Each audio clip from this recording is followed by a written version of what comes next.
আজকে আমরা নিয়ে চলে এসেছি খুবই demanding item white reversible. White রিভার্সেবলের জন্য অনেকেই বলছিলেন, তো আজকে আমরা নিয়ে চলে এসেছি কিন্তু হোয়াইট রিভার্সেবল।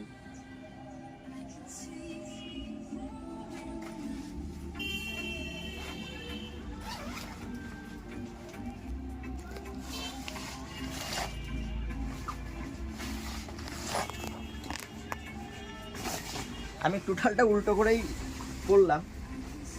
এটা হচ্ছে ব্যাক সাইড, ভেতরের সাইডটা কিভাবে পড়বে দেখো।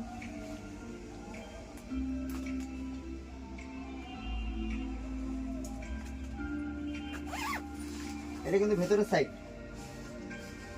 টাচ আপ গুলো দেখে নাও। সাইজ পেয়ে যাচ্ছে এম থেকে এক্সেল পর্যন্ত, এম এল এক্সেল। আর এর ফ্রন্ট সাইডটা তো প্রথমে দেখিয়েই দিয়েছি।